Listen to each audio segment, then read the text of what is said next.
کہانی پیش کر رہا ہوں جو ایک عورت کی غلطی، اس کے انجام اور معاشرتی سبق پر مبنی ہے۔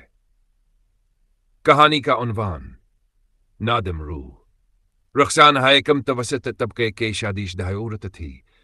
اس کا شوہر لیاقت ایک محنتی انسان تھا جو دن رات مزدوری کرتا تھا اپنے بچوں کو اچھی تعلیم اور بہتر زندگی دے سکے۔ رخسانہ کو زندگی میں آسائشوں کا شوق تھا، مگر شوہر کی آمد ناتنی نہ تھی کہ وہ ہر خواب پورا کر سکے۔ اسی خلا میں اس کی نظر اپنے دیور سلیم پر گئی، جو جوان، خوبروا اور خوش گفتار تھا۔ سلیم کا دل پھر رخسانہ کی طرف مائل تھا۔ ابتدا میں یہ محض باتوں تک محدود رہا، پھر آہستہ آہستہ ہی تعلق نجی ملاقاتوں میں بدلنے لگا۔ دونوں نے خاندان سے چھپک کر ایک ناجائز رشتہ قائم کر لیا۔ رخسانہ نے یہ بھی نہیں سوچا کہ وہ ایک بیوی، ماں اور بھابھی ہے، اور سلیم نے بھی اپنی بھابھی کے احترام کو پامال کیا۔ رخسانہ کو سلیم سے تحفے تحائف ملنے لگے۔ اس نے اپنے شوہر کی کمائی کو حقیر سمجھنا شروع کر دیا۔ وہ حضور جو لیاقت نے برسوں کی محنت سے دیا تھا، وہ ہوا سے بوجھلنے لگا، مگر وقت زیادہ دیر تک کسی راز کو چھپنے نہیں دیتا۔ ایک دن لیاقت نے رخسانہ اور سلیم کو ایک بند کمرے میں رنگے ہاتھوں پکڑ لیا۔ وہ منظر لیاقت کے لیے قیامت سے کم نہ تھا۔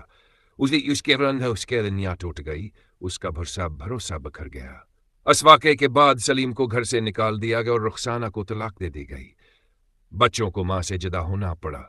محلے والوں میں رسوائی ہوئی اور رخسانہ و عزت کھوبی تھی جو کبھی اس کا سرمایہ تھی۔ رخسانہ نے بعد میں کئی بار سلیم سے رابطہ کرنے کی کوشش کی، مگر سلیم نے بھیر خموڑ لیا۔ رخسانہ تنہا پچھتاوے میں جیتی رہی۔